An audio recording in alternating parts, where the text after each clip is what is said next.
하루를 살아가는 시편 묵상 6월 22일 묵상을 시작하겠습니다. 이번 한 주간은 시편 78편을 함께 묵상하고 있습니다. 시편 78편은 이스라엘의 역사를 노래하고 있는 시편으로 그 과정에서 이스라엘 백성들이 어떻게 하나님께 거역하고 반항했는지를 언급하고 있는 시편입니다. 이 시편을 묵상하면서 우리 안에 이스라엘과 같은 죄성이 무엇인지 그것을 끄집어내고 깨트리는 묵상을 이어가고 있습니다. 오늘은 시편 78편의 네 번째 부분을 묵상하도록 하겠습니다. 오늘 묵상의 제목은 진정한 회개 기도를 드리려면 입니다. 오늘의 시편 말씀을 읽겠습니다. 시편 78편 32절에서 42절입니다. 이러함에도 그들은 여전히 범죄하여 그의 기이한 일들을 믿지 아니하였으므로 하나님이 그들의 날들을 헛되이 보내게 하시며 그들의 횟수를 두려움으로 보내게 하셨도다. 하나님이 그들을 죽이실 때 그들이 그에게 구하며 돌이켜 하나님을 간절히 찾았고 하나님이 그들의 반석이시며 지존하신 하나님이 그들의 구속자이심을 기억하였도다. 그러나 그들이 입으로 그에게 아첨하며 자기여로 그에게 거짓을 말하였으니 이는 하나님께 향하는 그들의 마음이 정함이 없으며 그의 언약에 성실하지 아니하였음이로다. 오직 하나님은 긍휼하심으로 죄악을 덮어주시어 멸망시키지 아니하시고 그의 진노를 여러 번 돌이키시며 그의 모든 분을 다 쏟아내지 아니하셨으니 그들은 육체이며 가고 다시 돌아오지 못하는 바람임을 기억하셨습니다. 그들이 광야에서 그에게 반항하며 사막에서 그를 슬프시게 함이 몇 번인가. 그들이 돌이켜 하나님을 거듭거듭 시험하며 이스라엘의 거룩하신 이를 노엽게 하였도다. 그들이 그의 권능의 손을 기억하지 아니하며 대적에게서 그들을 구원하신 날도 기억하지 아니하였도다. 아멘. 오늘의 시편 묵상입니다. 개인적으로 가장 즐겨 읽고 좋아하는 설교가는 노이드 존스 목사님입니다. 특히 그분의 복음에 대한 확신 있는 설교를 좋아합니다. 그분의 산상수훈에 관한 설교집에는 마태복음 7장에서 예수님이 말씀하시는 거짓 선지자들과 그들이 전하는 거짓 복음에 대해 이렇게 설교합니다. 거짓 선지자들은 안이한 구원과 안이한 생활 유형을 항상 제안합니다. 그들은 자기 검토를 방해합니다. 그들은 여러분의 영혼을 검토해 보라고 말하지 않습니다. 여러분은 항상 예수를 바라봐야 하고 여러분의 죄를 찾기 위해 자신을 보면 안 된다고 말합니다. 그들은 성경이 우리에게 권면하는 것, 즉 우리 자신을 검토하고 자신을 시험해보고 자신의 믿음을 확증하라고 한 산상설교의 이 마지막 대목을 똑바로 보라는 권면을 해박놓습니다. 이것이 거짓 선지자들의 메시지의 특징입니다.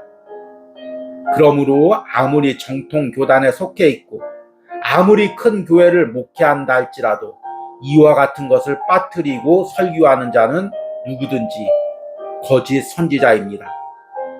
저자는 복음을 전하면서 자기 안의 죄를 발견하고 그것을 깨트리는 과정을 외면하는 것을 거짓 복음이라고 정의합니다. 시편 78편에 이스라엘 백성들 역시 이런 거짓 복음에 빠져 있었습니다. 그들은 광야에서 하나님께 불평하다가 징계를 받지만 여전히 죄된 말과 행동을 반복했습니다. 그들은 하나님께 징계를 받을 때면 어쩔 수 없이 하나님께 회개했습니다. 그러나 그 회개는 입술의 회개였을 뿐 진정으로 마음속에 있는 자신들의 죄의 본성을 끄집어내는 회개가 아니었습니다. 그래서 그들은 하나님의 긍휼로 인해 생명은 연장받았지만 또다시 기회가 되면 같은 죄를 반복해서 지었습니다. 자신 안에 있는 죄된 본성을 보고 통해야 하는 회개가 없이 그저 상황을 모면하기 위한 입술의 회개만을 반복했기 때문입니다. 내가 계속 같은 죄를 반복하고 있습니까?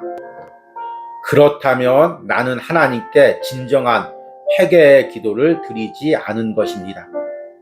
진정한 회개의 기도란 복음으로 내 내면 깊숙한 곳에서 나의 말과 행동을 지배하는 죄된 본성을 십자가 앞으로 끄집어내는 기도입니다. 이 죄 때문에 주님이 십자가에서 보혈을 흘리셨음을 고백하고 나의 죄를 십자가에 함께 못 박는 기도입니다.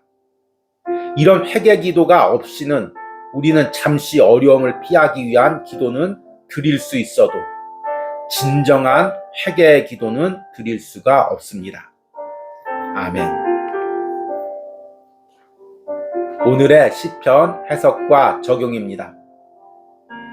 오늘은 시편 78편의 네 번째 부분을 묵상했습니다. 이번 한 주간 시편 78편을 묵상하고 있습니다. 시편 78편은 이스라엘의 역사를 노래하고 있는 시편입니다. 하나님께서 이스라엘 역사 가운데 얼마나 많은 기적을 베푸셨습니까? 애굽에서 10가지 재앙을 내리시고 홍해를 가르시고 광야에서 만나와 메추라기를 먹이시고 반석에서 물이 나게 하시고 또 가나안 땅에 들어갈 때는 요단강을 가르시고 해와 달까지 멈추시는 기적을 이루셨습니다. 그런데 이스라엘 백성들은 기적이 있을 때는 하나님을 찬양하다가 조금만 어려우면 하나님을 원망하고 불평하고 또 모세와 아론을 대항했습니다. 광야 생활 때 이스라엘 백성들이 자주 했던 유행어가 있습니다. 애굽이 좋았는데 모세와 아론을 돌로 치고 우리가 애굽으로 돌아가자. 이것이 틈만 나면 그들이 하는 말이었습니다. 그때마다 하나님께서 징계를 내리십니다. 그러면 그들이 또 하나님 앞에 무릎 꿇고 회개합니다. 그런데 잠시 어려움이 생기면 똑같은 말과 행동을 반복합니다.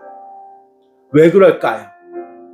하나님이 징계를 내리시니까 위기를 모면하기 위해서 하나님께 기도하다가 이 위기가 끝나면 다시금 그 안에 잠자고 있었던 원망과 불평이 터져나오는 것입니다. 그러니까 근본적인 회개를 하지 않고 단순히 그 상황에서 잘못했던 말과 행동만을 회개했기에 그들의 내면의 변화가 이루어지지 않았던 것입니다. 이 부분을 오늘 시편 32절에는 이렇게 이야기합니다.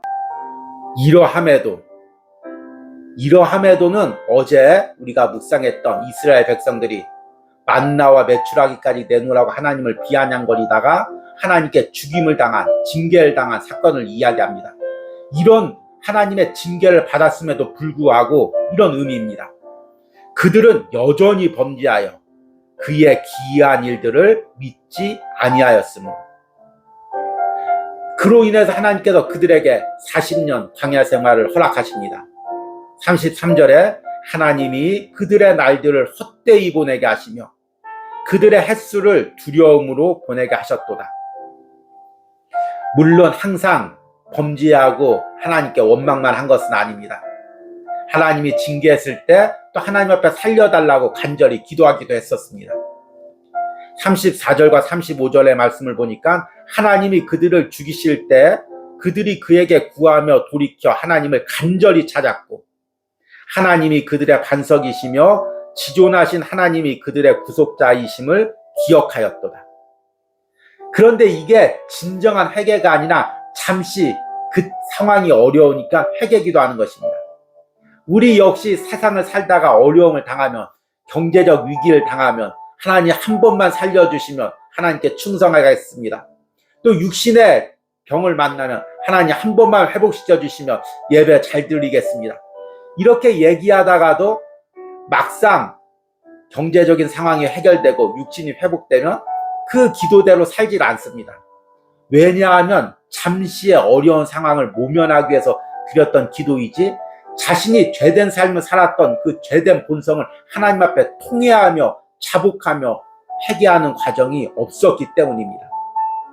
그들의 회개 기도가 어땠는지를 36절과 37절에 이야기합니다. 그러나 그들이 입으로 그에게 아첨하며 자기 혀로 그에게 거짓을 말하였으니 이는 하나님을 향하는 그들의 마음이 정함이 없으며 그의 언약에 성실하지 아니하였음이로다. 그들의 입술의 기도가 거짓이었다는 것입니다. 물론 그 당시에는 진실이 담겨져 있겠죠. 그러나 마음 깊숙한 곳에서 자신의 죄를 통회하며 자복하는 것이 아니라 그저 그 순간에 하나님 잘못했습니다 하고 입술로 변명하는 기도였을 뿐이라는 것입니다. 37절에 그들의 마음이 정함이 없으며 라고 이야기하고 있는데, 정함이 없다는 것은 히브리어의 쿤이라는 단어입니다. 확고하다, 변함이 없다는 것입니다. 하나님, 이제 하나님만 붙들고 살겠습니다. 죄된 삶들 다 청산하고 내 원망과 불평의 말투들 다 깨끗이 제거하고 이제 하나님을 찬양하며 하나님을 높이고 살겠습니다. 그렇게 확고한 마음으로 드리는 기도가 아니라 잠시 하나님 지금 죽게 생겼으니까 잠시만 건져주십시오. 이렇게 기도하고 상황이 나아지면 마음을 바꾸는 기도였다는 것입니다. 하나님이 이 상황을 다 알고 있었을 텐데 얼마나 분노하셨을까요? 그럼에도 하나님께서는 그렇게 회개하고 죄를 반복하는 이스라엘 백성들을 망하지 않게 하셨습니다. 완전히 죽이지 않으셨습니다. 왜냐하면 그들의 연약함을 알고 있기 때문입니다.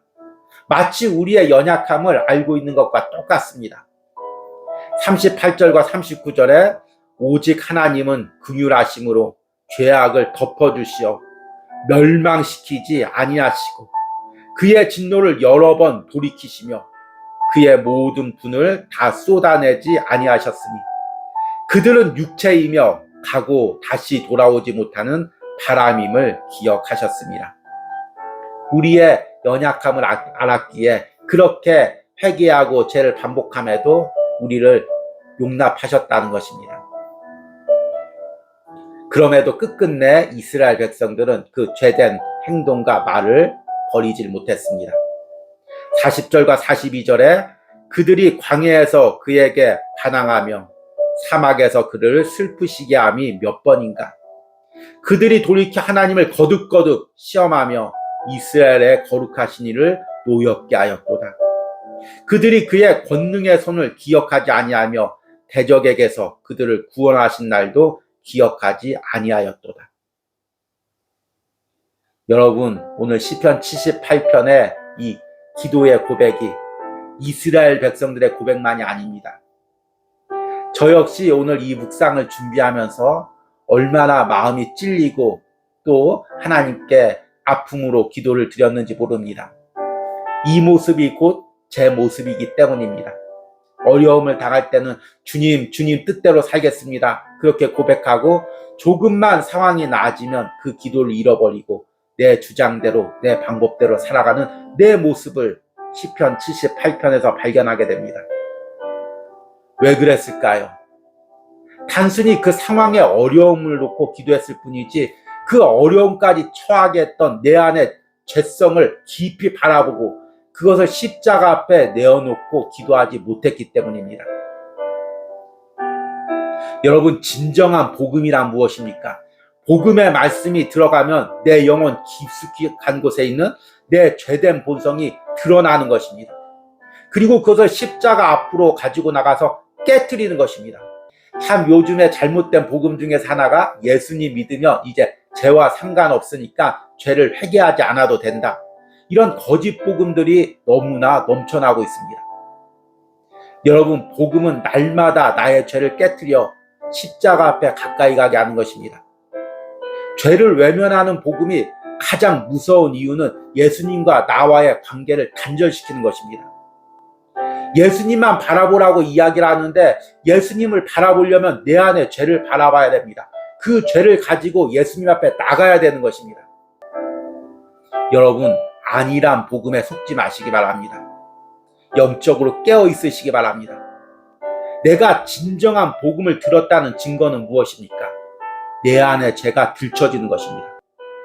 여러분, 날마다 복음 앞에서 내 죄를 깨트리고 나의 자아를 깨트리면서 주님 앞에 가까이 가는 은혜가 있길 바랍니다.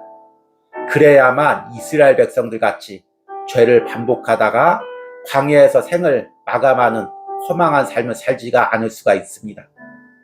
이런 은혜가 오늘 하루를 살아가는 시편 묵상을 하는 여러분들의 심령과 삶에 있기를 간절히 소망합니다. 오늘의 기도문 드리기입니다. 내가 이스라엘 백성들처럼 계속 반복적으로 저지르고 있는 말과 행동의 죄는 무엇입니까? 이것들을 일으키는 내 안의 근본적인 죄성은 무엇입니까? 오늘 말씀에서 이것을 십자가 앞에 드러내는 기도. 오늘 시편 묵상을 통해 이것을 십자가 앞에 드러내는 기도를 드리시기 바랍니다. 우리 함께 기도하겠습니다. 그들이 광야에서 그에게 반항하며 사막에서 그를 슬프시게 함이 몇 번인가? 그들이 돌이켜 하나님을 거듭거듭 시험하며 이스라엘의 거룩하신 이를 노엽게 하였도다. 주님, 오늘 시편 78편에 이스라엘 백성들의 반복되는 죄가 바로 나의 죄임을 고백합니다. 주님, 그렇게 회개 기도했지만 또 다시 죄를 반복하고 있는 나의 연약함을 봅니다. 주님, 나를 불쌍히 여겨주시고 나에게 다시금 성령을 부어주셔서 내 안에 있는 죄된 본성을 보게 하시고 이것을 통회하며 자복하며 주님의 십자가 앞에 가까이 나가는 은혜가 있게 하여 주시옵소서. 이런 은혜가 오늘 하루를 살아가는 시편 묵상을 하는 모든 심령 가운데 허락하여 주시고 영상을 통해서 이 묵상을 이어가고 있는 심령 가운데 지금 성령님께서 임하셔서 그 심령 가운데 통회 자복하는 역사를 허락하여 주시옵소서. 예수님의 이름으로 기도했습니다. 아멘.